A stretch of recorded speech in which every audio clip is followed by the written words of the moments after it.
Hoy vamos a continuar con la temática de ¿hay fecha para el retorno de Cristo? Va a ser la parte número 23, no va a ser la última, aún nos quedan unas cuantas. Y vamos a seguir profundizando con predicaciones que no son nuestras precisamente, pero que hablan de los mismos principios que nosotros también hemos utilizado. Pero antes de adentrarnos, como siempre, vamos a empezar con una oración.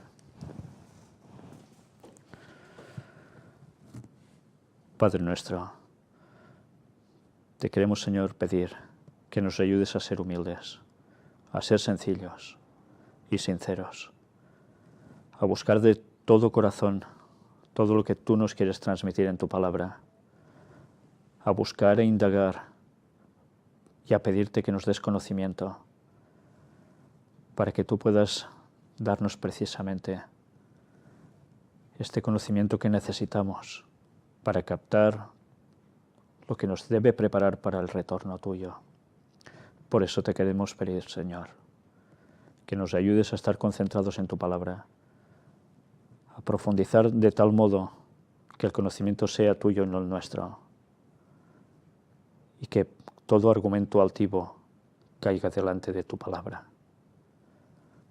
Ayúdanos a cambiar todo lo necesario en nuestras vidas y que cualquier síntoma de orgullo desaparezca de nosotros, para que tú puedas hablarnos.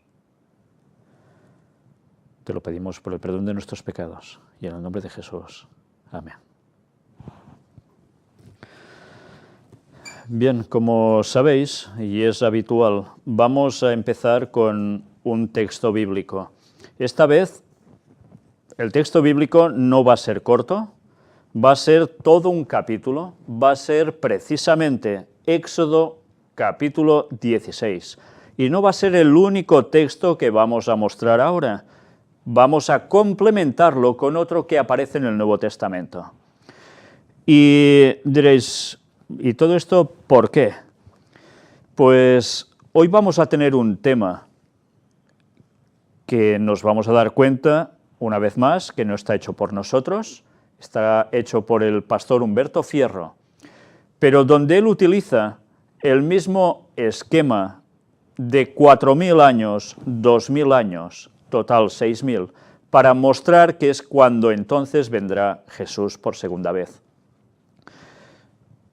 Pero para darnos cuenta de la importancia de los números en la Biblia y de ciertas cosas asociadas que aparecen también con estos números en los textos, es necesario que indaguemos y empecemos a percibir más cosas de las que tantas veces al leer un texto a veces podemos llegar a captar. Y creo que el Señor está mostrando muchas cosas, creo que inmensamente interesantes, y pasarlas por alto ahora sería un gran error.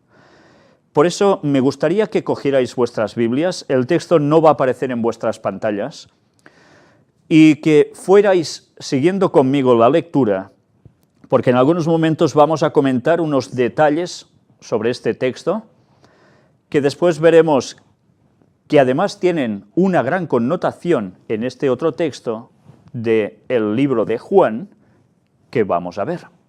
Todo esto nos va a servir como introducción al tema de hoy también. Partió luego de Elim toda la congregación de los hijos de Israel, y vino al desierto de Sin, que está entre Elim y Sinaí, a los 15 días del segundo mes, después que salieron de la tierra de Egipto. Y toda la congregación de los hijos de Israel murmuró contra Moisés y a Aarón en el desierto, y les decían los hijos de Israel: ojalá hubiéramos muerto por mano de Jehová en la tierra de Egipto, cuando nos sentábamos a las ollas de carne, cuando comíamos pan hasta saciarnos, pues nos habéis sacado a este desierto para matar de hambre a toda esta multitud. Esta era la condición que ellos estaban afrontando. Se veían con sensación de tener hambre. Y ojalá hubiesen muerto en Egipto. Pedían esto. Ojalá. Esta era la problemática que Moisés tenía que estar soportando. Y Jehová dijo a Moisés: he aquí yo os haré llover pan del cielo, y el pueblo saldrá y recogerá diariamente la porción de un día, para que yo lo pruebe si anda en mi ley o no. Miremos cómo aquí está equiparando algo relacionado con la ley con días también. Pero, ¿qué es esto que tenía que caer del cielo? Llover pan. Luego hablaremos sobre este hecho. Mas en el sexto día prepararán para guardar el doble de lo que suelen recoger cada día. ¿Cuál era el sexto día? Si nos situamos, iremos viendo en el texto cómo todo empezaría en un domingo, que es el primer día de la semana. Irían avanzando, transcurriendo los 6 días, y el día sexto, que dice, caería doble porción. Doble porción justo en el día sexto. ¿No recuerda algo esto también? Elías, Eliseo, ¿qué pidió? Doble porción de tu espíritu. Y sabemos que en el fin del tiempo, cuando ya todo culmine, prácticamente, recordaremos que hubo un Pentecostés con los discípulos, derramamiento del Espíritu Santo, ¿y qué va a suceder al final? ¿Otra vez derramamiento del Espíritu Santo, pero igual que antes? No. Multiplicado, porque los tiempos van a requerir que el Espíritu Santo haga una doble porción de esa fuerza que debe transmitir para que se culmine la predicación de la palabra de Dios. Por tanto, esto, no sé si estáis percibiendo ya algo. ¿Cuántas veces hemos hablado de esos 7 días de la Semana de la Creación, su simbología, precisamente, con los 6000 años de historia y, después, ¿qué sucede? El retorno de Cristo y el milenio. Entonces, esto debe hacernos pensar. En el sexto día, o sea, en la última parte de esta semana milenial, debe suceder eso, el derramamiento del Espíritu Santo. Y, lógicamente, va a ser en un momento culminante para poder entrar con fuerza y de lleno, muchos, al pacto con Dios y ser salvos, justo antes de que empiece el nuevo milenio. Mirad cómo sigue diciéndonos. Entonces dijeron Moisés y Aarón a todos los hijos de Israel: en la tarde sabréis que Jehová os ha sacado de la tierra de Egipto, y a la mañana veréis la gloria de Jehová, porque él ha oído vuestras murmuraciones contra Jehová. Porque nosotros, ¿qué somos para que vosotros murmuréis contra nosotros? Dijo también Moisés: Jehová os dará en la tarde carne para comer, y en la mañana pan hasta saciaros, porque Jehová ha oído vuestras murmuraciones con que habéis murmurado contra él. Porque nosotros, ¿qué somos? Vuestras murmuraciones no son contra nosotros, sino contra Jehová. Y dijo Moisés a Aarón: di a toda la congregación de los hijos de Israel: acercaos a la presencia de Jehová, porque él ha oído vuestras murmuraciones. Y hablando Aarón a toda la congregación de los hijos de Israel, miraron hacia el desierto, y aquí la gloria de Jehová apareció en la nube. Y Jehová habló a Moisés diciendo: yo he oído las murmuraciones de los hijos de Israel. Háblales diciendo: al caer la tarde comeréis carne, y por la mañana os saciaréis de pan, y sabréis que yo soy Jehová, vuestro Dios. Y venida la tarde subieron codornices que cubrieron el campamento, y por la mañana descendió rocío en derredor del campamento. Y cuando el rocío cesó de descender, he aquí sobre la faz del desierto una cosa menuda, redonda, menuda como una escarcha sobre la tierra. Y viéndolo los hijos de Israel se dijeron unos a otros: ¿qué es esto? Porque no sabían qué era. Entonces Moisés les dijo: es el pan que Jehová os da para comer. Esto es lo que Jehová ha mandado: recoged de él cada uno según lo que pudiere comer. un gomer por cabeza. Conforme al número de vuestras personas, tomaréis cada uno para los que están en su tienda. ¿El pan cómo surgió? ¿Del suelo?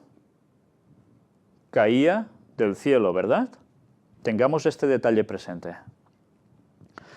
Y los hijos de Israel lo hicieron así, recogieron unos más, otros menos, y lo medían por gomer, y no sobró al que había recogido mucho, ni faltó al que había recogido poco. Cada uno recogió conforme a lo que había de comer. Un detalle interesante, cada uno tenía que comer lo que le correspondía, no más. ¿Les estaba dando una lección también de temperancia, de equilibrio en la comida? Pues sí, dentro de todo también les estaba diciendo, hasta aquí es lo que debéis comer, no os paséis.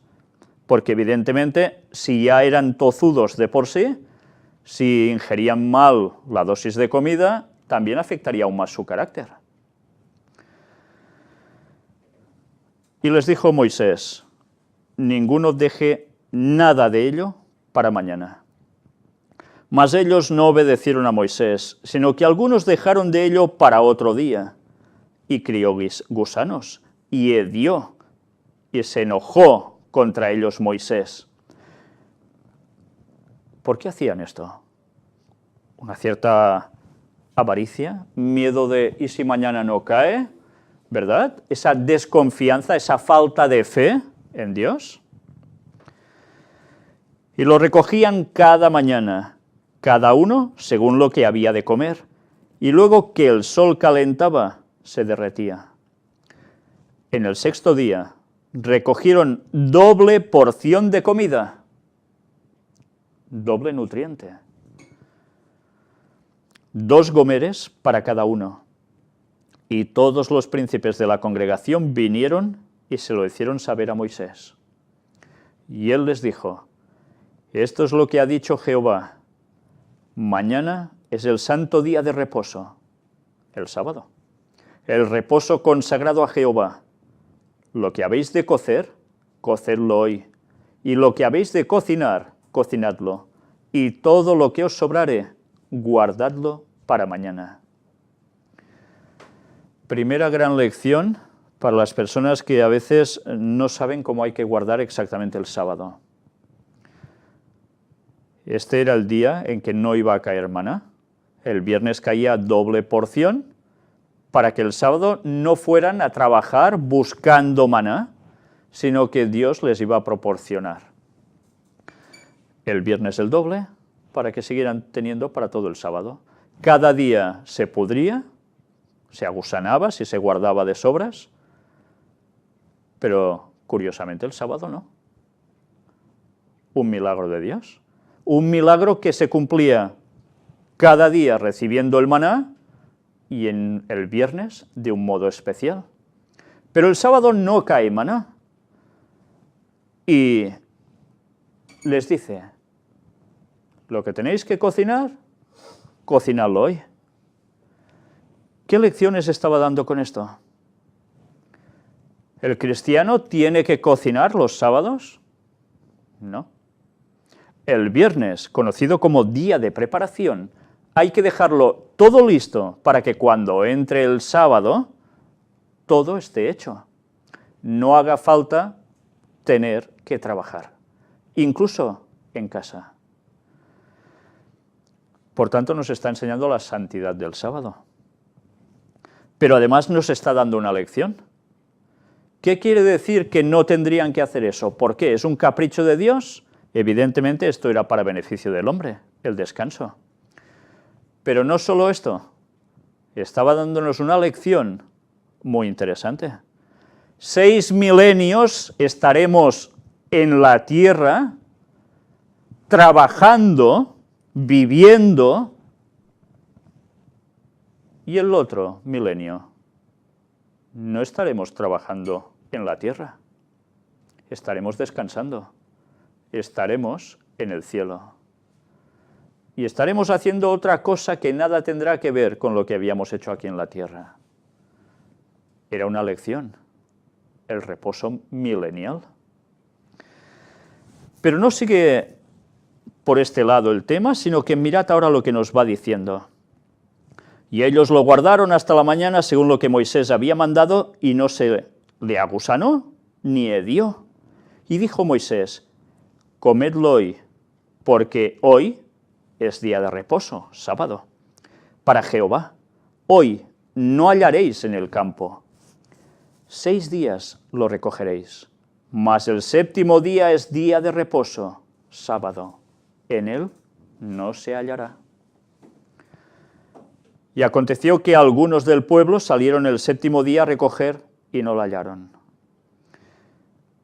Fijaos una vez más. 6 días lo recogeréis, mas el 7º día no se hallará. No se hallará. Durante 6.000 años estaremos en la tierra, pero en el siguiente milenio, aquí no se hallará, porque no estaremos aquí, estaremos en el cielo. Y Jehová dijo a Moisés: ¿hasta cuándo no querréis guardar mis mandamientos y mis leyes? Mirad que Jehová os dio el día de reposo, y por eso en el 6º día os da pan para 2 días. O sea, nos da una doble porción ¿de qué? De pan. Eso se lo dio a ellos. Pero si equiparamos esto para el tiempo del fin, ¿qué nos va a dar? ¿Doble porción de qué? ¿Qué es el pan? Luego lo vamos a ver con el texto comparativo. Estése pues cada uno en su lugar, y nadie salga de él en el 7º día. Otra lección. En el 7º día nadie tendría que salir a buscar nada. ¿Nosotros dónde estaremos? En el cielo. ¿Saldremos a buscar algo aquí a la tierra? No, para nada, porque estaremos allí. Así el pueblo reposó el 7º día. ¿Y qué va a hacer el pueblo de Dios de todas las épocas? Reposar en ese milenio, precisamente, en el 7º. Y a la casa de Israel lo llamó maná. La casa de Israel llamó a este producto maná. ¿Y por qué? Porque, ¿qué quería decir cuando ellos decían maná? ¿Qué es esto? Curioso, ¿eh? Pero es sorprendente que dijeran, ¿qué es esto? Porque luego nos daremos cuenta a qué hacía referencia el maná. Y era como semilla de culantro, blanco, y su sabor como de hojuelas con miel. Era blanco. Algo que cayó del cielo, algo que vino del cielo, era pan y era blanco. ¿No suena a nada esto? Y su sabor como de hojuelas con miel. Y las palabras de alguien, años después de este relato, ¿no tenía también una enseñanza dulce? Y dijo Moisés: esto es lo que Jehová ha mandado. Llenad un gomer de él y guardadlo para vuestros descendientes, a fin de que vean el pan que yo os di a comer en el desierto, cuando yo os saqué de la tierra de Egipto. O sea que tenían que coger ese pan y debían guardar. Pero guardarlo en un lugar en concreto, como recordatorio. Y dijo Moisés a Aarón: toma una vasija y pon en ella un gomer de maná, y ponlo delante de Jehová, para que sea guardado para vuestros descendientes. Y Aarón lo puso delante del testimonio, para guardarlo, como Jehová lo mandó a Moisés. ¿Qué es el testimonio? Delante del testimonio. El arca de la alianza, el arca del pacto, el arca del testimonio. Así comieron los hijos de Israel maná 40 años, hasta que llegaron a tierra habitada. Maná comieron hasta que llegaron a los límites de la tierra de Canaán. 40 años estuvieron en el desierto, siendo mantenidos así, con esta manutención. ¿Y por qué tuvieron que ser 40 años? ¿Os lo habéis planteado? ¿Por qué el 40 aparece tantas veces en los textos bíblicos, en los relatos? Si os dais cuenta, cuando aparecen los 40, suelen estar vinculados a unos momentos muy interesantes, a unos momentos de prueba, El 40 va relacionado con prueba. Y si hacéis memoria de algunos 40 bíblicos, como ya sabéis, la tentación de Jesús, etcétera, etcétera, el diluvio y tantas cosas más, Moisés, 40 días, es prueba. Y un gomer es la 10ª parte de un efa. Y así termina este texto. ¿Y el maná dónde se guarda finalmente? ¿Lo recordáis? Junto a la vara de Aarón que reverdeció y los 10 mandamientos es depositada ¿dónde? Dentro del arca de la alianza. Y allí estaba preservada, en esa vasija, guardada, para recordarles algo muy importante. ¿Qué simbolizaba la vara de Aarón que reverdeció? Lo vimos en las temáticas que presentamos. Era Jesús. El retoño, el rebrotar. ¿Qué simbolizaban los 10 mandamientos? Aparte de ser lo que eran, el carácter de ¿quién? ¿De Dios? El carácter que vino a reflejar ¿quién? Jesús. ¿Y el maná? ¿Era solo para recordarles que los había mantenido durante 40 años y ya está? ¿O es que el maná simbolizaba también a alguien? Pues vamos a buscarlo. Juan capítulo 6, versículos del 25 al 29. Y ahora nos vamos a llevar una sorpresa sobre este texto, porque hemos visto el maná y ahora vamos a ver una explicación que tiene que ver con ese pan que llovió del cielo. Versículos del 25 al 59 nos dice: y hallándole al otro lado del mar, le dijeron: Rabí, ¿cuándo llegaste acá? Respondió Jesús y les dijo: de cierto os digo, que me buscáis, no porque habéis visto las señales, sino porque comisteis el pan y os saciasteis. ¿Qué os recuerda esto? Pues unos momentos antes hay la alimentación de los 5.000.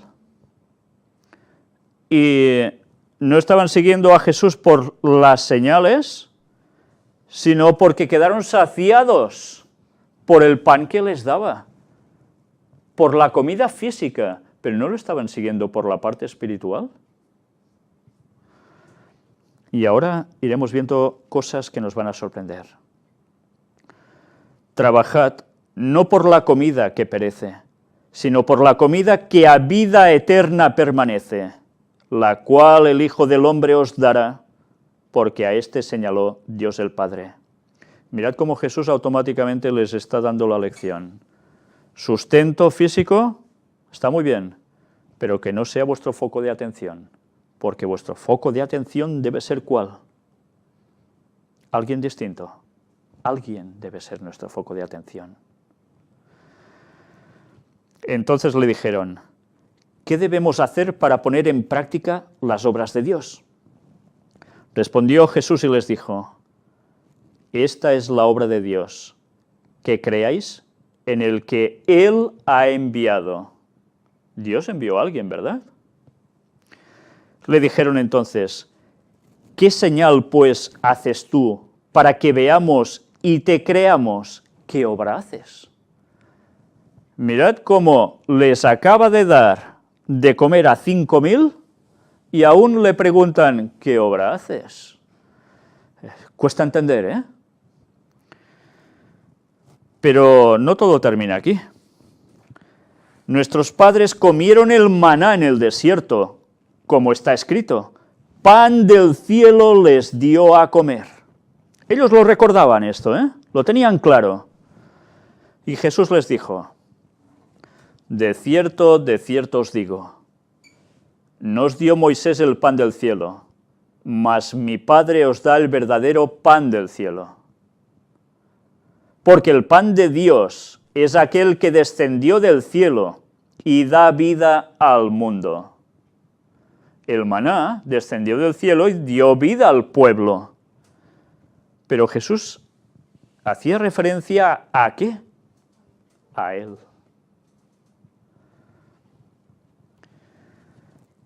Y mirad qué continúa ahora. Le dijeron, Señor, danos siempre este pan. Jesús les dijo, yo soy el pan de vida.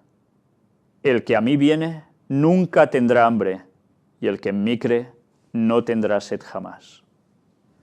Jesús se equiparó ¿a qué?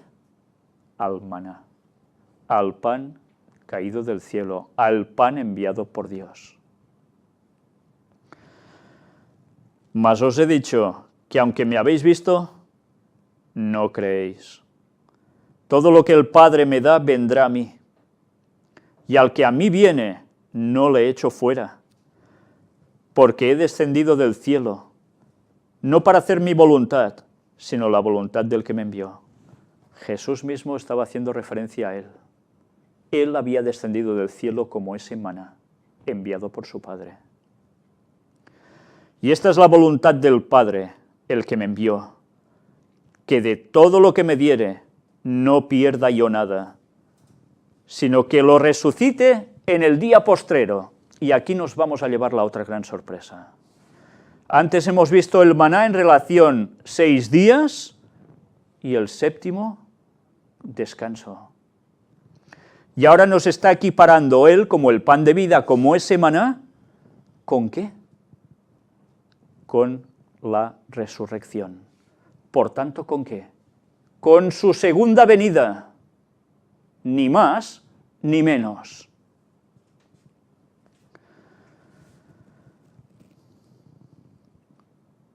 Porque he descendido del cielo no para hacer mi voluntad, sino la voluntad del que me envió. Qué palabras tan claras. Él no hacía su voluntad, hacía la de su Padre. Su voluntad como humano hubiese podido ser aquí os quedáis y que os aguante otro, ¿verdad?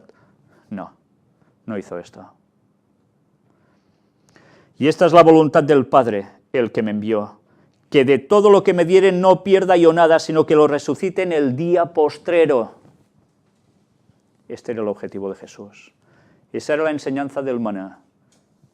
Del maná, que había un día que no caía precisamente, y va a ser en el día de su retorno, en sábado, y justo cuando se cumplan los 6.000 años. Y esta es la voluntad del que me ha enviado, que todo aquel que ve al Hijo y cree en Él tenga vida eterna, y yo le resucitaré en el día postrero. Nos va repitiendo lo mismo. Maná, lección del maná, esa semana, resurrección, segunda venida. Murmuraban entonces de él los judíos, porque había dicho, yo soy el pan que descendió del cielo. Mirad los judíos cómo sabían muy bien cuando Jesús hablaba. Cuando él pronunciaba las palabras yo soy, se equiparaba al Yahvé bíblico del Antiguo Testamento. Porque era él mismo Jesús el que se aparecía en el Antiguo Testamento. Y decían, ¿no es este Jesús, el hijo de José, cuyo padre y madre nosotros conocemos? ¿Cómo pues dice este, del cielo he descendido? Jesús respondió y les dijo, no murmuréis entre vosotros. Ninguno puede venir a mí si el Padre que me envió no le trajere, y yo le resucitaré en el día postrero. Una vez más, Jesús hace referencia a lo mismo. Pero algo interesante, ninguno puede ir a Cristo si el Padre no se lo envía. Mirad qué función tan importante, Dios empujando a gente para ir a Cristo. No somos nosotros, no tenemos ni mérito en eso siquiera. Escrito está en los profetas, y serán todos enseñados por Dios. Así que todo aquel que oyó al Padre y aprendió de él, viene a mí. No que alguno haya visto al Padre, sino aquel que vino de Dios, éste ha visto al Padre. de cierto os digo, el que cree en mí tiene vida eterna. Yo soy el pan de vida. Qué claro es Jesús. Nos damos cuenta que lo que ocurrió en el desierto no era una sencilla forma de mantener un pueblo y ya está, sino que estaba dándonos una lección del momento del retorno de Cristo, cuando nos va a dar plenamente la vida eterna, en esa semana milenial. Vuestros padres comieron el maná en el desierto y murieron.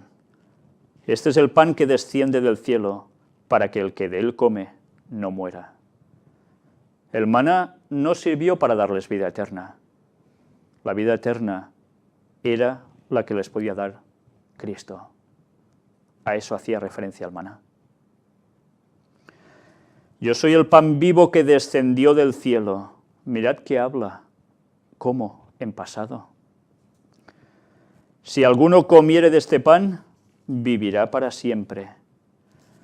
Y el pan que yo daré es mi carne, la cual yo daré por la vida del mundo. ¿A qué hacía referencia el maná, en definitiva, entonces? A la Santa Cena. Pero en consecuencia, ¿a qué hacía referencia la Santa Cena? A la muerte de Cristo en la cruz. Entonces los judíos contendían entre sí diciendo, ¿cómo puede éste darnos a comer su carne? Jesús les dijo, de cierto os digo, si no coméis la carne del Hijo del Hombre y bebéis su sangre, no tenéis vida en vosotros. El que come mi carne y bebe mi sangre, tiene vida eterna, y yo le resucitaré en el día postrero. Otra vez más, les repite lo mismo. Pero aquí introduce claramente su muerte en la cruz. Y antes hemos hablado, semana de 6 días, maná, el séptimo no. Y si el maná tenía la simbología de el pan del cielo, Cristo, 6 milenios, Jesús regresa, resurrección y sábado, llaga. Lo recordáis, ¿verdad? El tema de la llaga, su vinculación con el sábado, su muerte en la cruz. Porque mi carne es verdadera comida y mi sangre es verdadera bebida. El que come mi carne y bebe mi sangre, en mí permanece y yo en él. Como me envió el Padre viviente y yo vivo por el Padre, asimismo el que me come, él también vivirá por mí. Este es el pan que descendió del cielo. No como vuestros padres comieron el maná y murieron. El que come de este pan vivirá eternamente. El que come de Cristo vivirá eternamente. Por tanto, debemos participar también cuando se hacen santas cenas. Cuando el pueblo de Dios, la Iglesia, se congrega y se lavan los pies unos a otros en signo de humildad, y se toma el pan sin levadura, simbolizando ¿a quién? A Cristo, sin pecado. Y se bebe el vino sin alcohol, el mosto, simbolizando la sangre de Cristo. Si hacemos esto, nosotros viviremos eternamente, porque estamos recordando que cada vez que hacemos la Santa Cena, la muerte de Cristo en la cruz por nuestros pecados. Pero ¿qué más recordamos? Su segunda venida. Estas cosas dijo en la sinagoga, enseñando en Capernaum.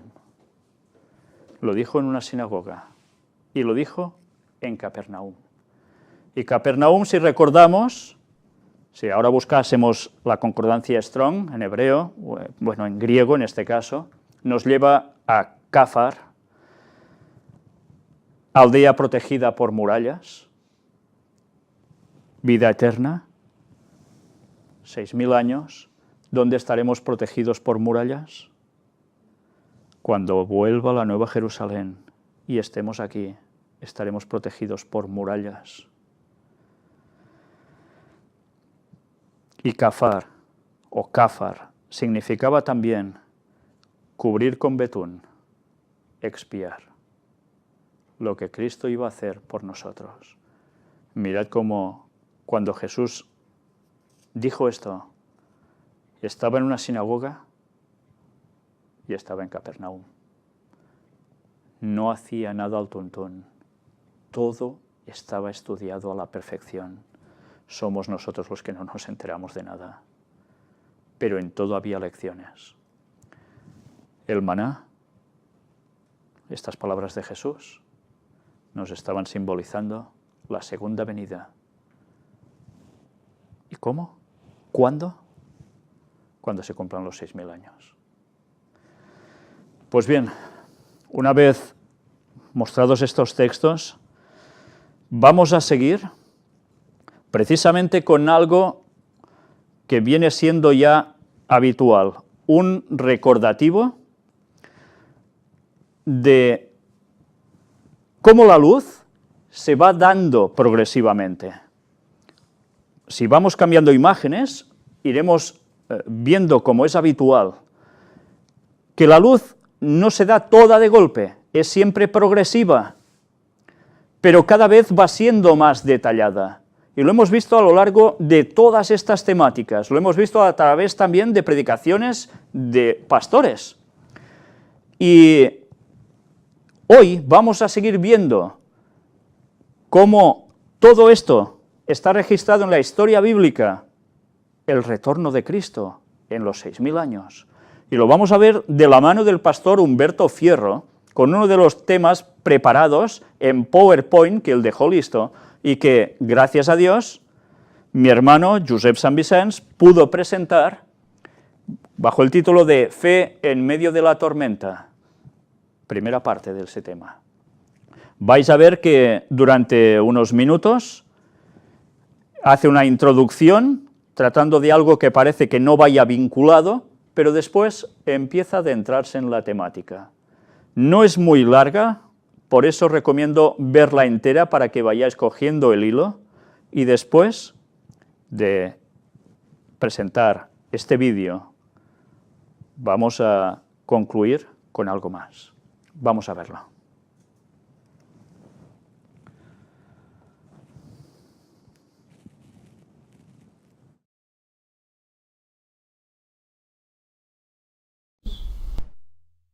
Buenos días, hermanos, tanto los que estáis aquí en la sala como los que estáis al otro lado en el internet.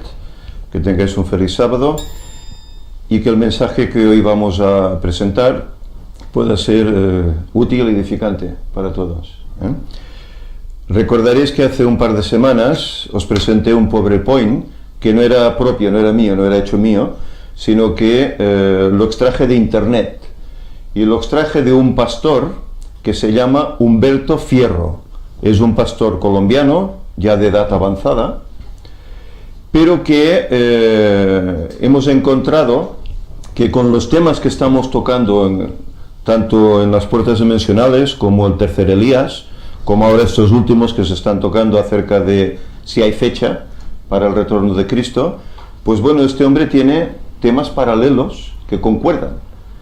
Y por eso hemos destacado esos temas y queremos presentarlos, para que todos veamos que esto pues no son locuras de una persona, ni de dos personas que hacen las conferencias del gran engaño, sino que hay otras personas que sin conocer este ministerio del gran engaño, también van por el mismo camino.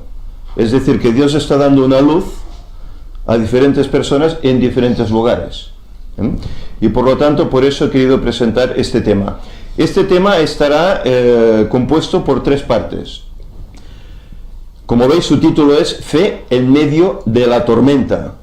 Y diréis, bueno, ¿de qué se trata esto? Bueno, estamos viviendo una tormenta que dura 6.000 años, y que está pronto a finalizar.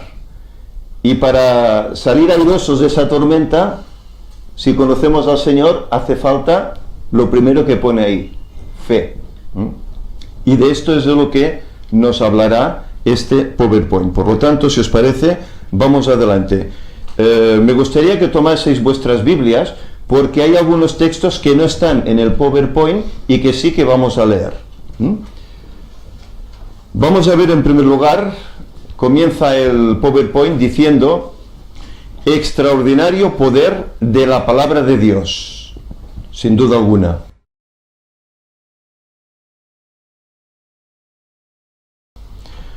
Por la palabra de Jehová fueron hechos los cielos y todo el ejército de ellos por el aliento de su boca, porque él dijo y fue hecho, él mandó y existió. Y esto se encuentra en el Salmo 33, versículos del 6 al 9. Note aquí, nos dice él, nuestro hermano Humberto, note que el salmista claramente establece que los cielos y la tierra fueron creados por su palabra, no por un proceso largo de millones de años, sino por su palabra.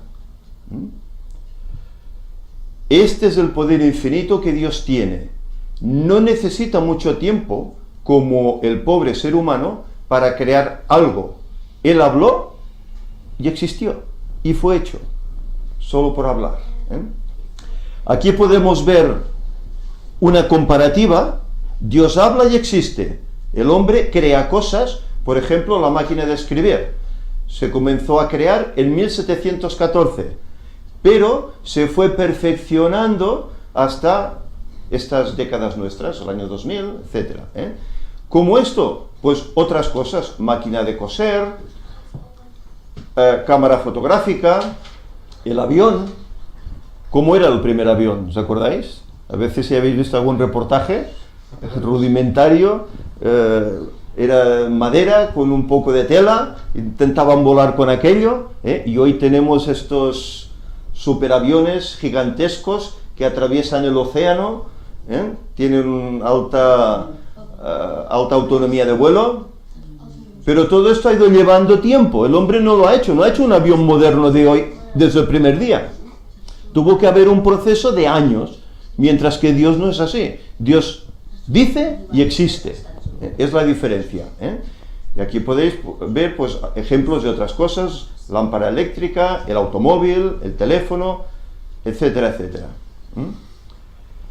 ¿Cuánto tiempo necesitó Dios para crear las cosas? Miremos algunos versículos de la creación para recalcar el hecho de que la creación fue durante una semana literal.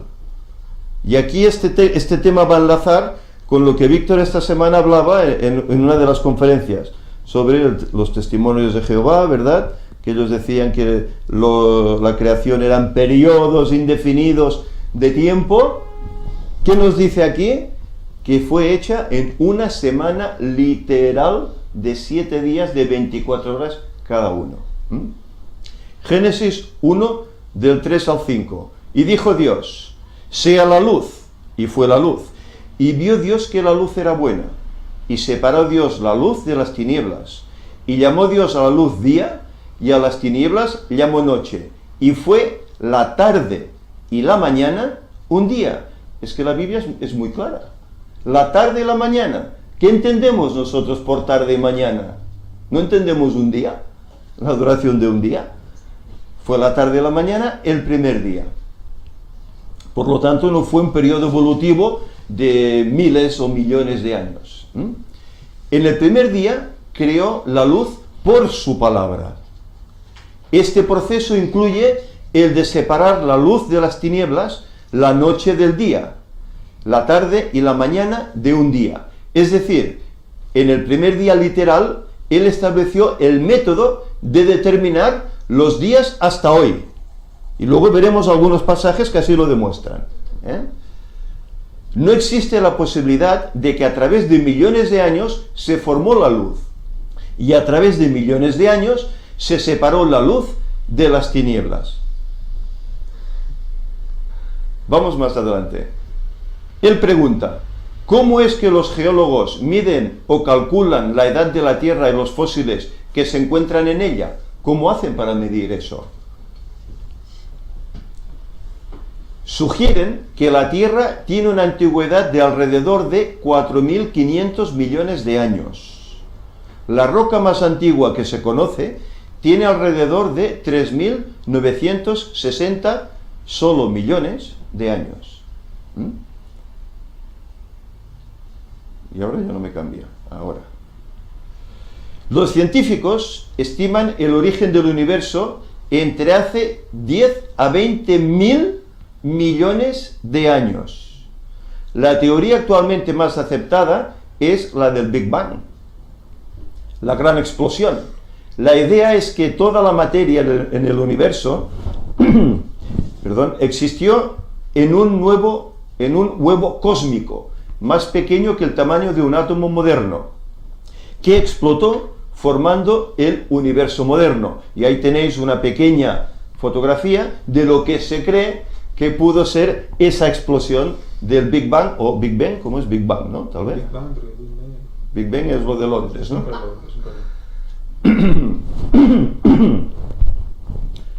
Esta semana he trabajado con una pintura fuerte y se nota, ¿eh? Se calcula la edad de un fósil de acuerdo a la edad de la materia que lo ha encerrado, pero esta determinación es muy similar a la teoría de la gran explosión. Uno de los sistemas utilizados es el método del carbono 14, este tal vez el que más hemos oído hablar, ¿verdad? Aunque presenta una serie de problemas. El más elemental es que no es válido para datar fósiles de más de 50.000 años. A partir de aquí es muy difícil que el carbono 14 funcione para datar objetos, piedras, fósiles. Por eso dar millones de años es complicado. Esta teoría indica que el universo empezó de un solo punto, extremadamente pequeño, pero deja la pregunta: ¿de dónde salió ese punto superdenso que causó la explosión? La tabla por la cual los geólogos se guían para establecer la edad de algo, ¿sobre qué está basada? No hay evidencias de escritos o de alguien que haya estado en este planeta para decir: es esta la composición de elementos que contiene este fósil, y cada tantos millones de años se reduce a esta cantidad. Nadie ha estado ahí, en el origen, para saber esto, Entonces él dice: ¿a quién se debe creer? Por lo cual debo tomar la decisión: ¿acepto por la fe la palabra de estos científicos? ¿O acepto por la fe la palabra de Dios? ¿Qué nos dice Hebreos 11:3? Ahí es donde entra nuestras Biblias en escena. Hebreos capítulo 11, versículo 3. Dice: por la fe entendemos haber sido constituido el universo por la palabra de Dios, de modo que lo que se ve fue hecho de lo que no se veía. Pero lo entendemos por medio de ¿qué? De la fe. ¿Porque estábamos nosotros ahí? No. Pero consideramos que la palabra de Dios es fidedigna, que Dios no nos engaña, no miente. Por eso lo creemos que fue así, por fe. Nos sigue diciendo la Escritura. Génesis 1:14. Dijo Dios: haya lumbreras en la expansión de los cielos, para separar el día de la noche, y sirvan de señales para las estaciones, para días y también para los años. ¿Cuál es el periodo de un año? Un año es el periodo que tarda la Tierra en orbitar una vuelta alrededor del Sol. ¿Cuál es el periodo de un mes? Un mes es el tiempo que dura la Tierra en orbitar la Luna. ¿Cuál es el periodo de un día? Génesis 1 del 3 al 5. Y dijo Dios: sea la luz, y fue la luz. Y vio Dios que la luz era buena. Y separó Dios la luz de las tinieblas. Y llamó Dios a la luz día, y a las tinieblas llamó noche. Y fue la tarde y la mañana un día. Hoy también se calcula el día por la rotación que hace la Tierra sobre sí misma, ¿verdad? Cuando da la vuelta completa, ese es el periodo del día, de las 24 horas. Pero el día, ¿veis?, parte de la creación. ¿Quién estableció este sistema? ¿Este sistema establecido por Dios rige para determinada nacionalidad o para todo el planeta Tierra? Es una buena pregunta. ¿Es solo para algunos o es para todos los seres humanos que hay en el planeta? Estas lumbreras y estrellas las creó Dios en el cuarto día, y entendemos que este periodo no era profético por dos razones. Primera de ellas, no existía el ser humano, aún, quien fue creado en el sexto día. Segundo, no había aún necesidad de establecer profecía porque el pecado aún no había entrado en este mundo.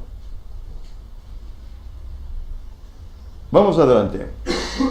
Desde el momento que Adán y Eva fueron creados, eran perfectos porque fueron creados a imagen y semejanza de Dios, según Génesis 1:27. Y además veían a Dios cara a cara. ¡Qué privilegio, eh! Que Dios te cree y puedas verle y hablar con Él regularmente cara a cara. La relación de día por año solamente entra dentro del marco profético.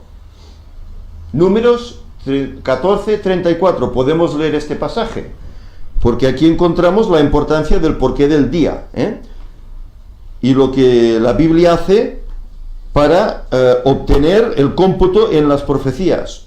Números 14:34 dice: cuando hayáis entrado en la tierra de Canaán, la cual yo os doy en posesión, si pusiere yo plaga de lepra en alguno, perdón, estoy leyendo Levítico.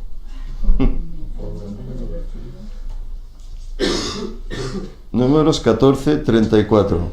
Conforme al número de los días de los 40 en que reconocisteis la tierra, llevaréis vuestras iniquidades 40 años, un año por cada día, y conoceréis mi castigo. Hay otros lugares de la Escritura que dice, día por año te he dado. Por eso la importancia del día. Si notamos este versículo de Génesis 1:14 que hemos leído, nos indica que el separar el día de la noche servirán de señal para las estaciones, para días y también para los años. Esta es una fuerte evidencia de que el día al cual se refiere es un día literal compuesto de 24 horas, porque se mide por las lumbreras del cielo, lo que antes hablábamos de la luna, ¿verdad, Ángel? Note que aquí no hay mención de mes, solamente de día y año. Y creó Dios al hombre a su imagen, a imagen de Dios lo creó, varón y hembra los creó. Génesis 1:27. Santiago 1:16 dice que en Él, en el Padre, no hay mudanza ni sombra de variación, y que Jesucristo es el mismo ayer y hoy y por los siglos, según Hebreos 13:8.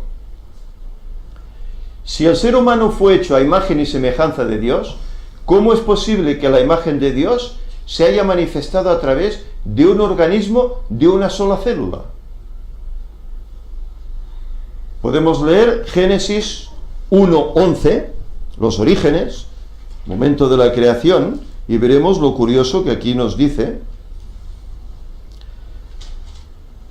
Después dijo Dios, produzca la tierra hierba verde, hierba que dé semilla, árbol de fruto, que dé fruto según su género, que su semilla esté en él sobre la tierra, y fue así.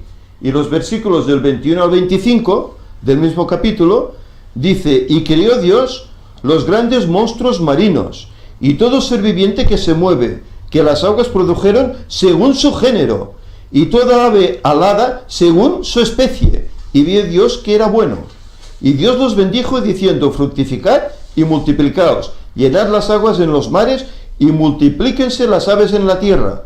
Y fue la tarde y la mañana, el día quinto. Luego dijo Dios, produzca la tierra seres vivientes, según su género, bestias y serpientes y animales de la tierra, según su especie. Y fue así, e hizo Dios animales de la tierra según su género, y ganado según su género, y todo animal que se arrastra sobre la tierra según su especie. Y vio Dios que era bueno. Es decir, que Dios creó algo ya terminado, y según su género, según su especie. porque había diferentes especies. Luego, la imagen de Dios tendría que haber cambiado a un ser muy velludo, sin poder hablar, que caminaba con 4 patas, y así continuó evolucionando hasta lo que hoy es el ser humano actual. Esta teoría. La evolución biológica es el conjunto de transformaciones o cambios a través del tiempo que ha originado la diversidad de formas de vida que existen sobre la Tierra a partir de un antepasado común. Esta es esta teoría. Note, dice, que este concepto es totalmente contrario a lo que enseña la palabra de Dios. La palabra de Dios, ¿qué dice? Que Dios creó cada cosa según su especie. Ya estaba terminada. No tenía que evolucionar para llegar a la perfección, porque la Escritura dice, y vio Dios que todo era bueno en gran manera. ¿Cómo se les califica a los que creen lo que dice la palabra de Dios? Una buena pregunta. Según la sociedad, a nosotros se nos dice que somos retrasados o con mente de niños, al aceptar la creación de Dios en una semana literal. Incluso hay cristianos que hasta se ríen, se mofan de esto. La Iglesia Católica cree en la evolución, los Testigos de Jehová más o menos también, y otras denominaciones. Y él dice, yo creo que Dios creó todo y que el hombre fue hecho a imagen y semejanza de él, como lo dice Génesis capítulo 1 y 2, que estoy aquí con un propósito. Y ahora veremos cuál es el propósito. Muchos, a pesar de que leen la palabra de Dios, creen que surgieron de una gran explosión, que a través de millones de años evolucionaron de células y bestias sin inteligencia o propósito. ¿Quién crees tú que tiene la razón? Y él dice su experiencia. Por más de 60 años que tengo de escudriñar la palabra de Dios, nunca he escondido el hecho de que creo en la palabra de Dios y que creo que Dios creó todo por fe.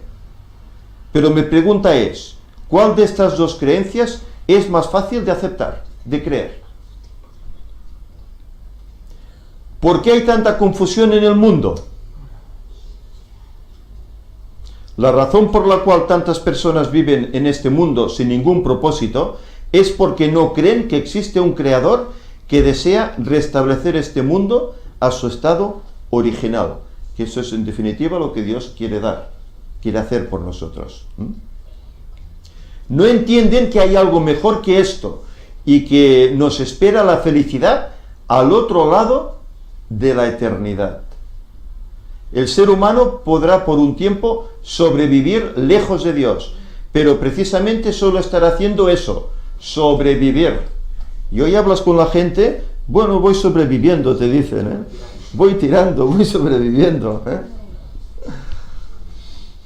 Pero cuando nos encontramos con nuestro Creador, se abrirá la puerta de nuestra vida por primera vez, y ya no vamos a vagar por este mundo de oscuridad simplemente sobreviviendo, sino viviendo por primera vez con propósito y siempre aguardando esa bienaventurada esperanza. Y él hace una invitación: ábrale la puerta de su corazón a Jesús y disfrutará de eterna felicidad hoy ya. Hoy, que los problemas del mundo agobian a la gente. La gente tiene que ir al psicólogo, a especialistas, porque está decaída moralmente en todos los sentidos. Jesús corre el telón del futuro. Y aquí veis como un escenario de teatro donde se corre un telón para empezar una obra. Amós 3:7, ¿recordáis este pasaje? Nada hace el Señor el Eterno sin revelar su secreto a sus siervos. ¿Quiénes? Los profetas. Segunda de Pedro 3:8. Para el Señor un día es como 1000 años, y 1000 años como un día. Por medio de los profetas el Señor nos informa lo que va a hacer.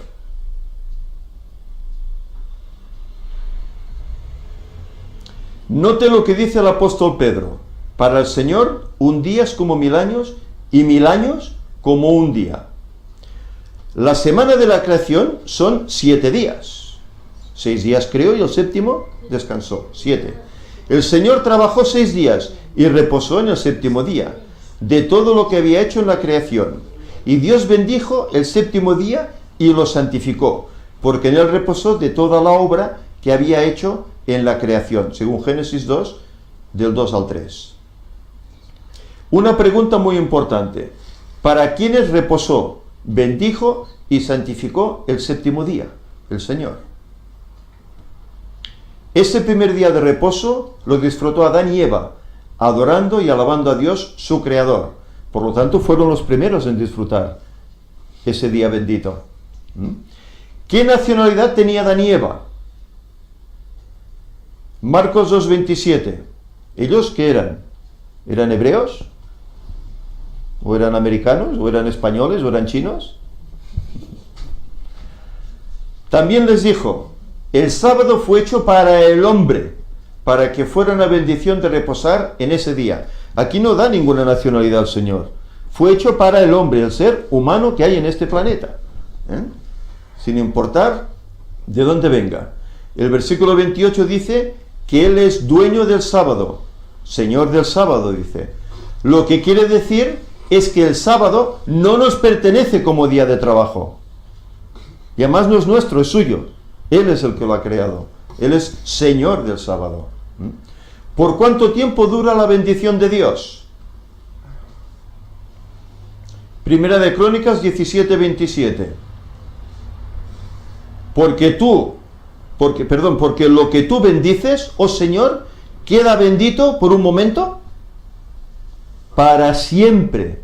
Lo que el Señor bendice es bendito para siempre. De la misma manera que Dios trabajó 6 días y reposó, bendijo y santificó el séptimo día. Nos manda: acuérdate del día sábado para santificarlo. 6 días trabajarás y harás toda tu obra. Y esto lo encontramos en Éxodo 20, que es donde están los 10 mandamientos, y en el cuarto de ellos encontramos el sábado. Por tanto, Dios desea que el sábado sea una bendición para todos los hombres, no importa su raza o nacionalidad. El sábado fue hecho por causa del hombre. No dice nacionalidad. A partir de Caín, los hombres se han dividido en 2 bandos. Los que desobedecen a Dios y los que obedecen a Dios. ¿Cómo se distinguen estos 2 bandos? Ezequiel 20:20, ¿qué nos dice?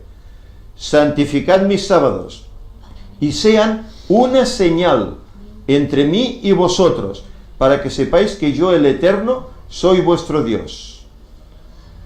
Y el versículo 12 dice: señales para siempre entre mí y vosotros. El sábado. Aquí encontramos 2 caminos. Así dice el Señor: he aquí pongo delante de vosotros el camino de la vida y el camino de la muerte. Y Él dice: escogeos. ¿Cuál camino queréis seguir? ¿El de la izquierda o el de la derecha?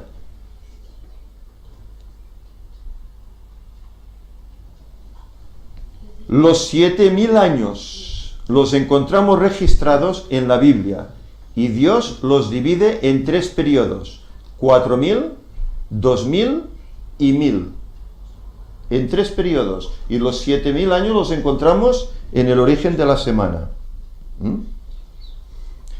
¿Cuándo empieza a correr el periodo de los 7000 años?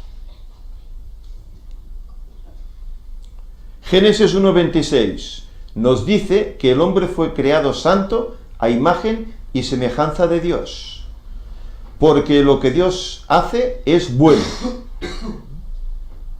Dios impone sus reglas a su administrador, el ser humano. Y Dios, el Eterno, mandó al hombre: puedes comer de todo árbol del huerto, pero del árbol del conocimiento del bien y del mal no comerás, porque el día que comas de él, morirás. ¿Murió Adán enseguida? Entonces Dios se equivocó. Génesis 3 nos dice que Adán y Eva desobedecieron la orden de Dios. Por lo tanto, estaban condenados a morir.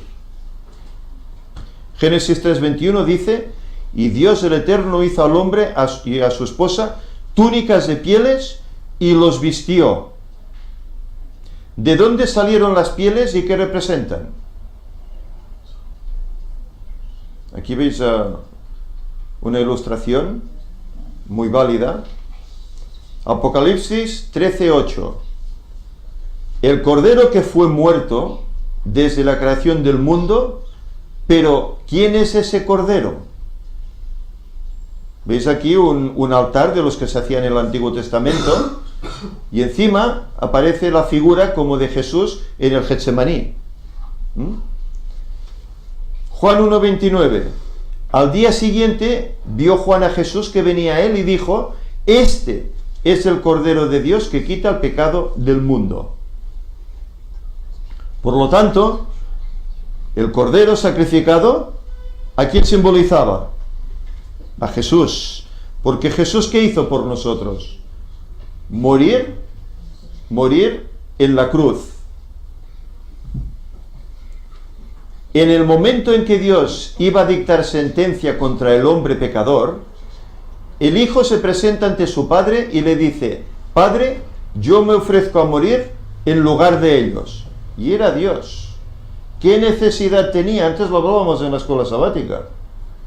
¿Qué necesidad tenía, en vez de quitarnos la vida, dice que va ante el Padre y le dice: Padre, yo me ofrezco a morir en lugar de ellos? ¿Por qué? Porque el quebrantar la ley es pecado, y el pecado es muerte, ¿verdad? Y Él quiere morir en nuestro lugar. Por tanto, fue sacrificado un cordero en representación del Hijo de Dios, quien vendría 4000 años más tarde a morir por nosotros en la cruz del Calvario. Y Juan 3:16 es un texto que conocemos de memoria. De tal manera amó Dios al mundo que ha dado a su Hijo unigénito, para que todo aquel que en él cree no se pierda, mas tenga vida eterna. Él nos da la vida.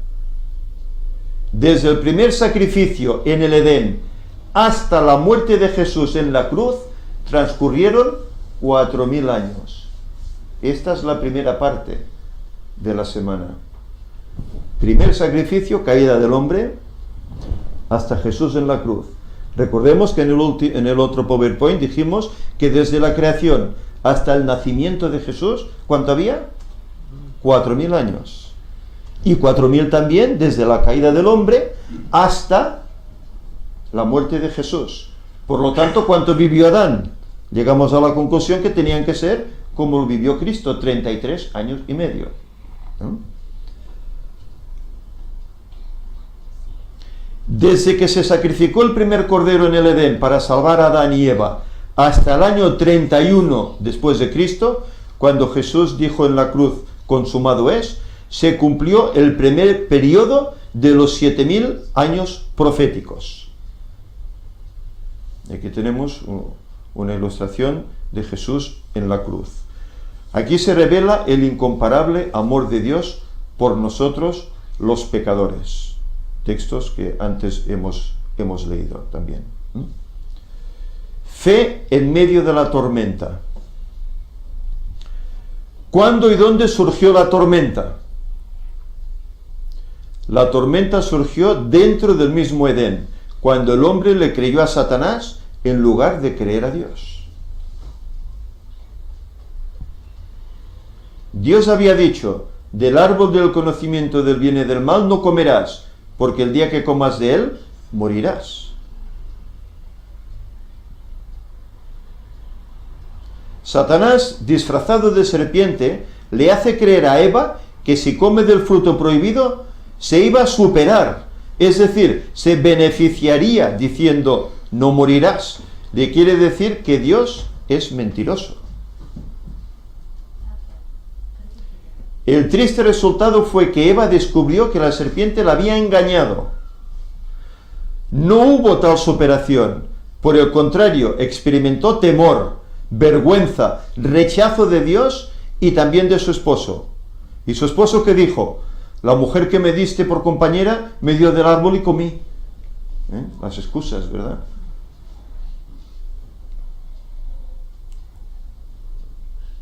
El pecado de Adán consistió en que por obedecer a su esposa también comió del fruto que Dios le había dicho, no comerás. Nadie puede desobedecer impunemente a la palabra de Dios sin sufrir las consecuencias. Por la intervención del Hijo de Dios, la sentencia el día que él comas morirás, fue postergada, pero finalmente siempre se cumplió. Adán murió a los 930 años. ¿Y os imagináis? Todos estos años pensando, viendo todo el mal que había ocasionado ese pecado, pensar que por mi culpa ha sucedido esto, qué agonía. Por eso dice Elena White que Adán esperaba el momento del descanso, porque quería ya perder de vista todo ese horror al cual se había llegado. Hoy no tenemos un árbol prohibido, pero Dios nos ha dado su ley para obedecer, sobre la cual seremos juzgados. Y podemos leer el texto de Santiago, capítulo 2.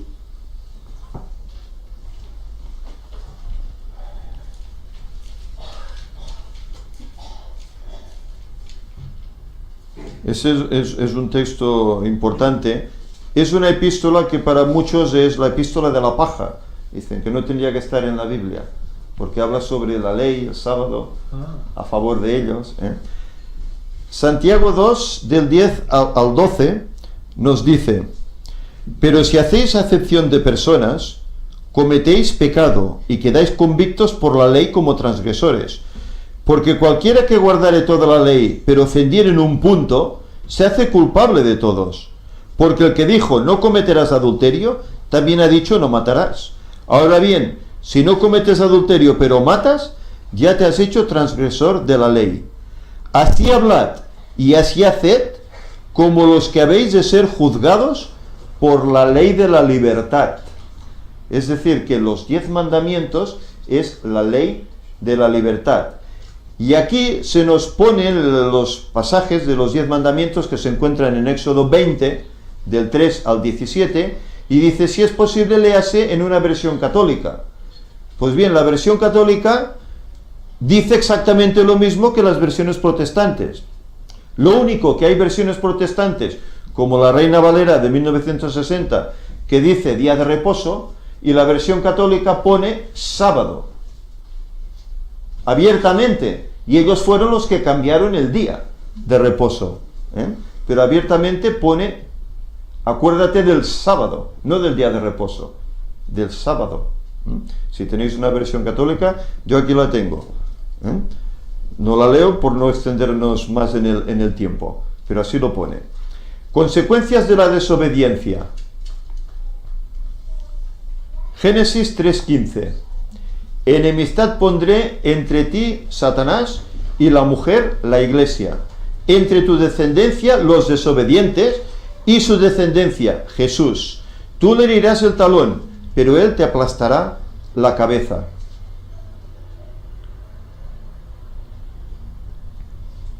Dios, al crear al hombre, le dio libre albedrío, para que tomara libremente la elección de obedecer a Dios o desobedecerle. Y todos estos episodios están registrados en la palabra de Dios.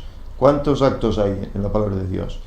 El destino de tu libertad está en el límite de tus pensamientos. Es una buena frase, ¿verdad? ¿Cómo se identifican las dos simientes? Génesis 4, 3 y 4. Dice, andando el tiempo, Caín trajo del fruto de la tierra una ofrenda al Eterno. A su vez, Abel trajo de los primerizos de sus ovejas con su gordura. Aquí está hablando de los primeros hijos que tuvieron Adán y Eva, Caín y Abel. Debe entenderse que tanto Caín como Abel sabían que Dios exigía como ofrenda por el pecado el sacrificio de un cordero, pero Caín rehusó ofrecer lo que Dios exigía y en su lugar trajo frutos de la tierra, es decir, su obra personal, ¿no? ¿Cuál fue el resultado? El Señor miró con agrado a Abel y a su ofrenda, pero no se agradó de Caín y de su ofrenda.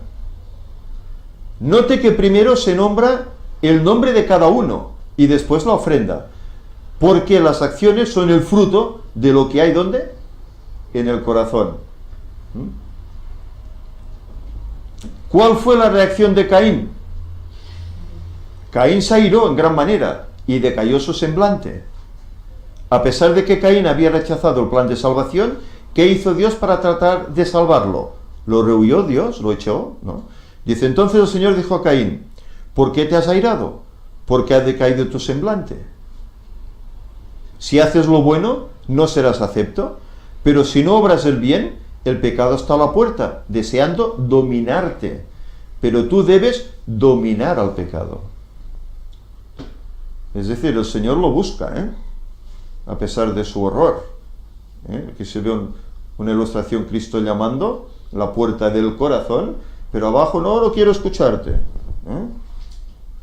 Las palabras dirigidas a Caín son para todos nosotros.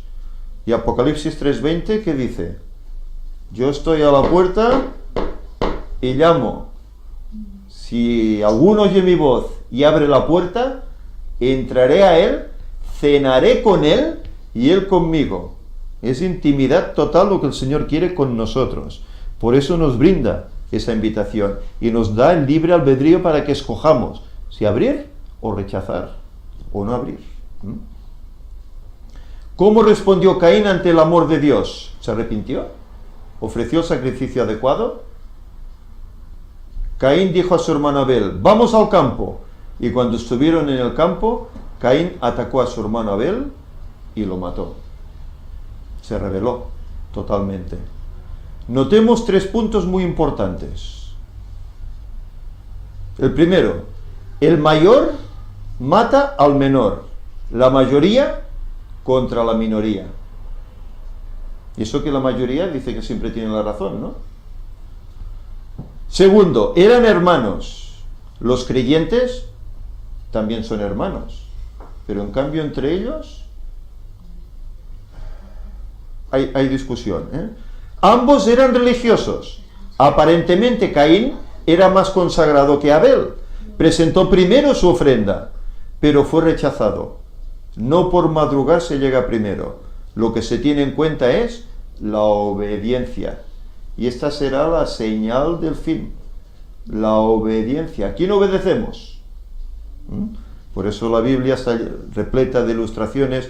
Los 3 jóvenes en el horno de fuego. ¿A quién obedeceremos? Etcétera, etcétera.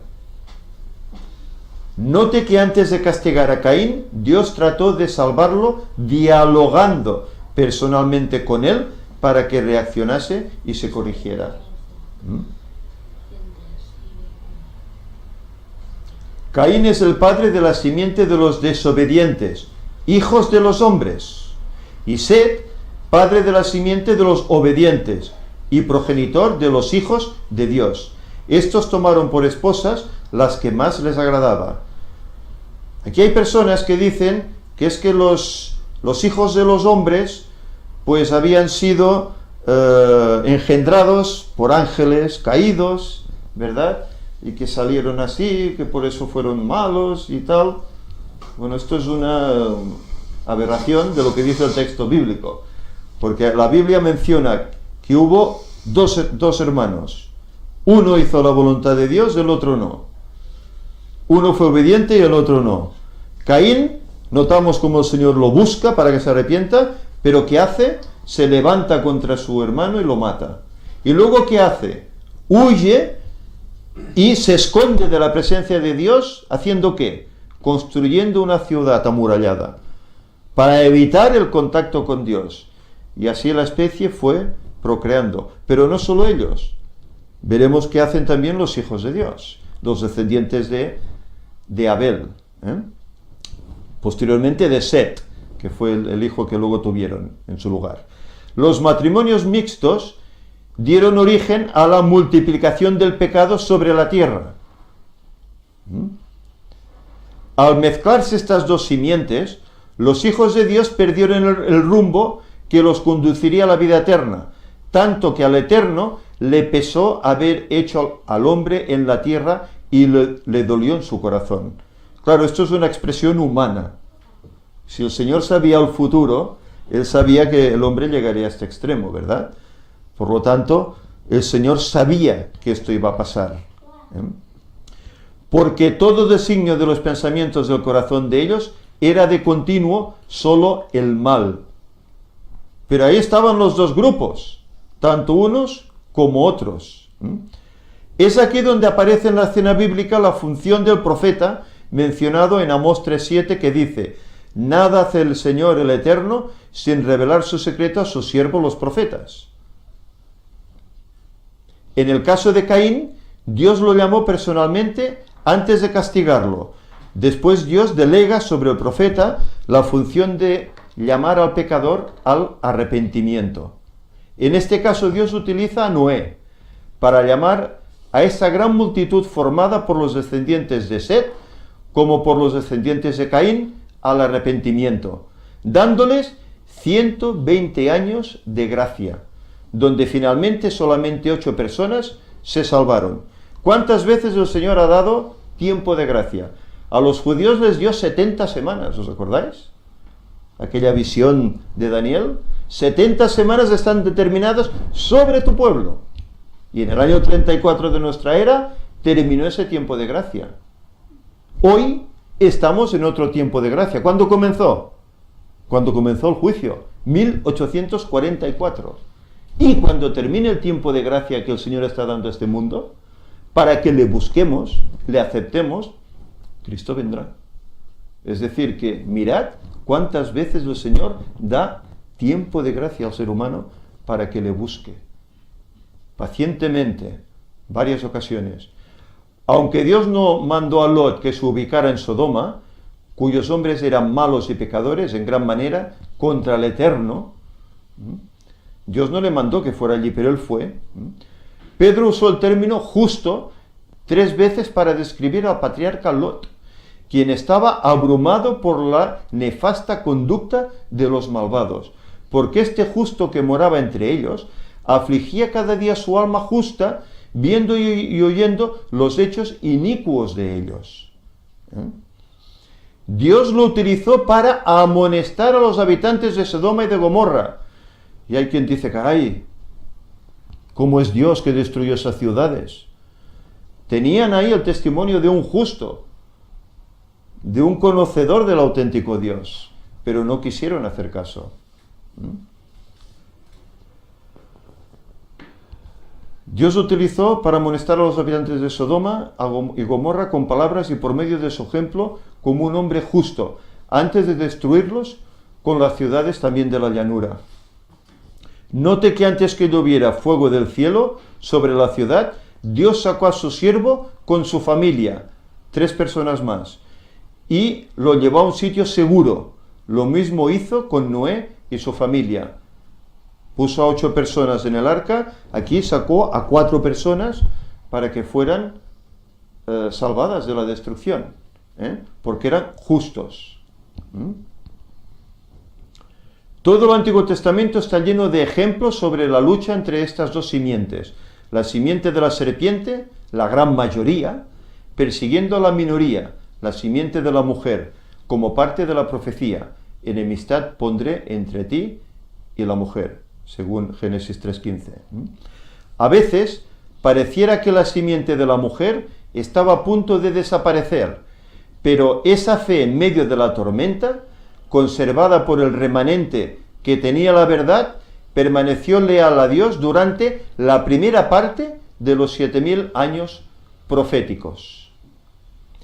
Después de Noé, Dios amonestó a su pueblo y aún a los incrédulos por medio de muchos profetas que tenían la finalidad de conducir al pueblo a la obediencia a los mandamientos de Dios, hasta que viniera el descendiente, el deseado de todas las gentes, como dice Ageo 2:7, Cristo. Como vimos en la diapositiva 34, el primer periodo de los 4000 años se inició con el sacrificio del Cordero en el Edén y terminó cuando Jesús expiró en la cruz un día 14 él pone del mes de abril, sería Aviv, fue marzo-abril, ese periodo, del año 31 de nuestra era. Día 14 fue la Pascua. Aquí vemos el primer cordero sacrificado allá en el Edén, y que simbolizaba a este otro cordero que dio su vida por nosotros en el madero, en la cruz. En el siguiente apartado veremos el desarrollo de la segunda parte de este importante tema. Por lo tanto, que el Señor nos ayude a entender que realmente en este mundo hay dos grupos. Unos que hacen la voluntad de Dios y otros que no. Los que no la hacen, ¿qué dicen? Venimos de la evolución. Hemos sido hechos por la casualidad.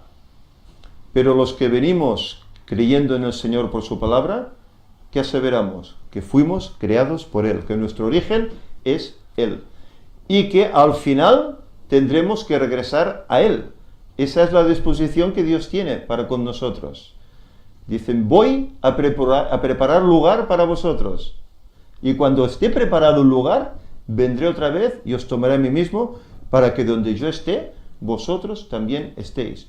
Podamos volver a ese Edén perdido, para ya olvidar toda esta pesadilla, toda esta tormenta que hoy estamos viviendo.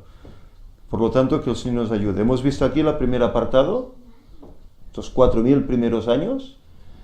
En el siguiente apartado veremos los 2.000, que van desde el 31, desde Jesús, hasta, bueno, calculemos, Y luego veremos el milenio también, en el tercer apartado. Que el Señor nos ayude a todos a continuar siendo fieles, porque lo que el Señor nos prepara es inimaginable, pero desde luego será dicha sin igual, felicidad plena y absoluta. Yo quiero estar allí, supongo que los demás también queréis, ¿verdad?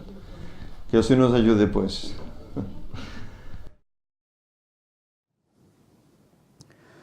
Si os habéis dado cuenta, en esta temática que presentó mi hermano, se habla básicamente de los 4.000 años, cómo empezarlos, cómo contabilizarlos hasta su final, y después vamos a presentar la continuación de este tema, que eran los otros 2.000 años. Ya sabéis, 4.000 hasta la cruz, desde la entrada del pecado, 2.000 desde la cruz hasta el regreso de Cristo.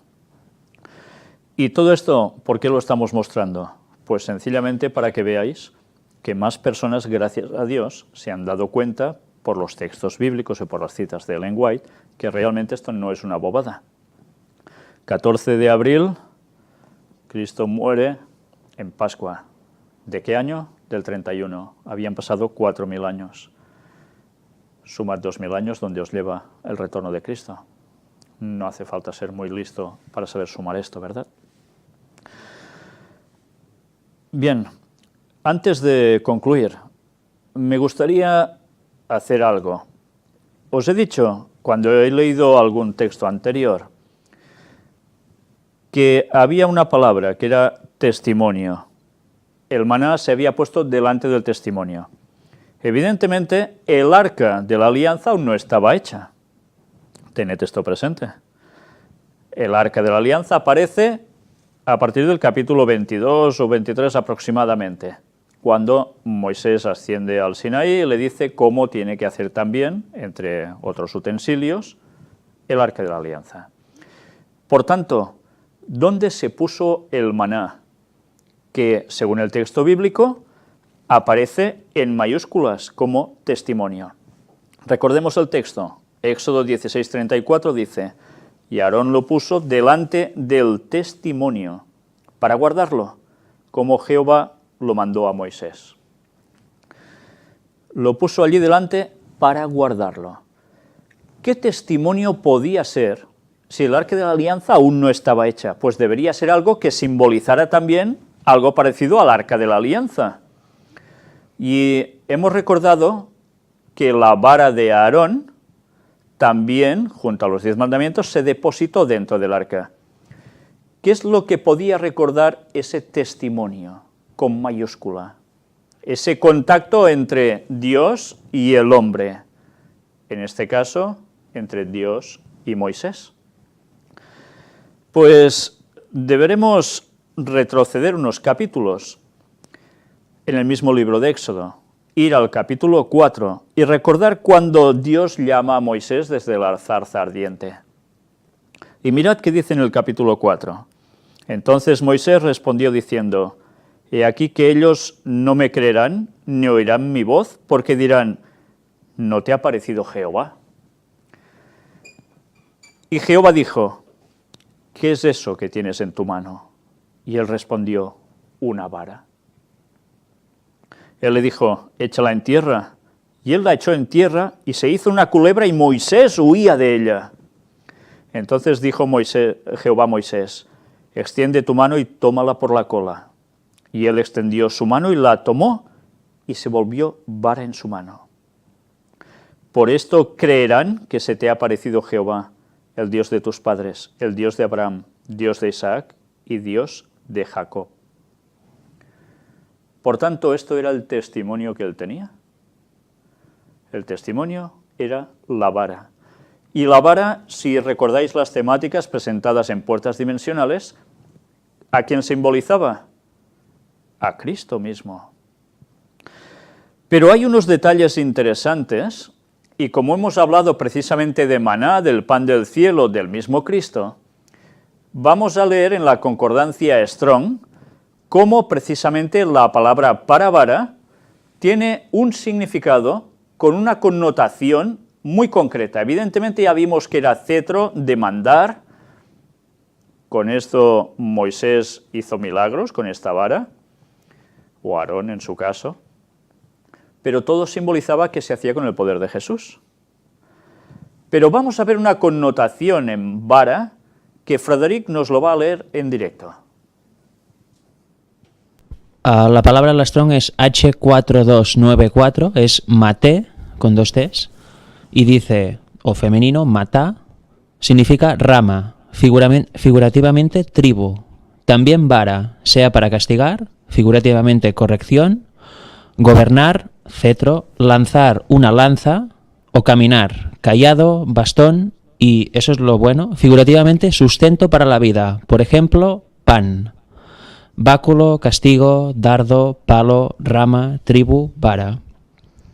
Por lo tanto, volvemos siempre a lo mismo.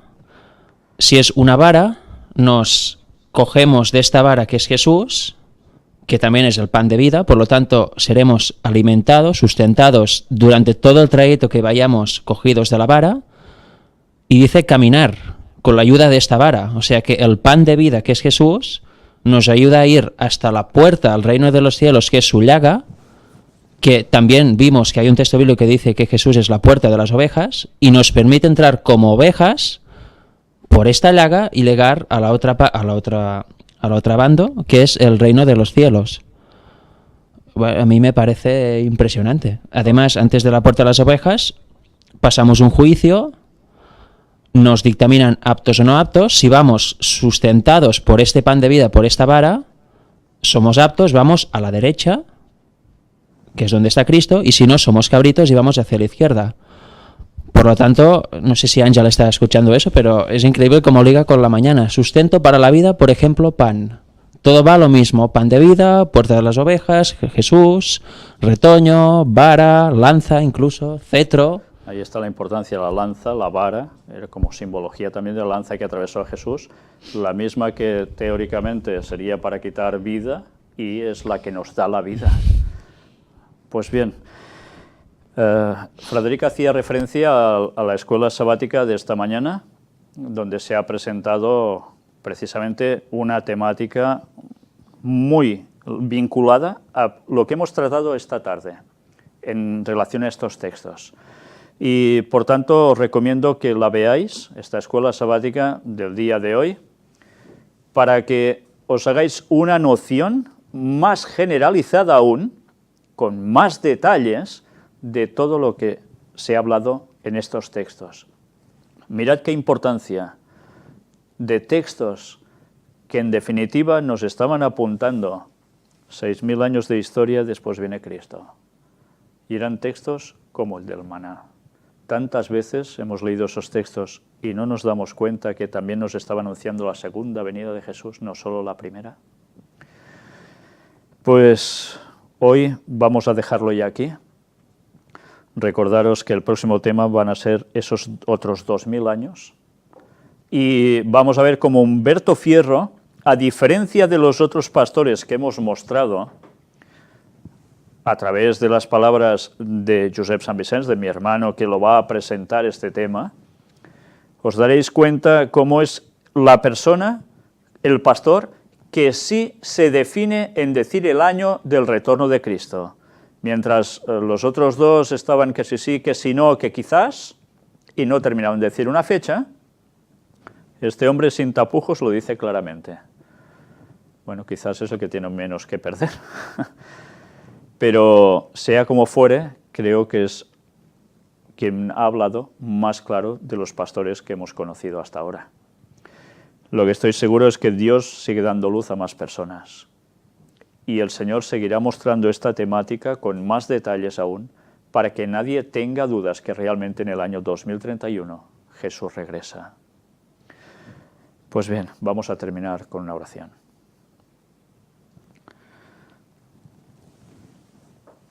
Padre nuestro que estás en los cielos, te agradecemos, Señor, todo lo que haces por nosotros. Te agradecemos porque tu palabra es tan abarcante, tan magnífica, tan intensa, que nos desborda. Tu conocimiento es inmenso, inconmensurable. No podemos entenderlo del todo, ni mucho menos. Pero te damos gracias porque nos vas dando luz. Nos vas guiando a poder comprender más cosas. Y esto nos hace muy felices, Señor. Nos damos cuenta de tu grandeza, haciendo que los profetas escribieran la Biblia de un modo tan impresionante que quizás ni ellos terminaban de comprender lo que estaban escribiendo con todo su significado, especialmente para el tiempo del fin, para quienes han alcanzado estos fines de los siglos, como decía el apóstol Pablo.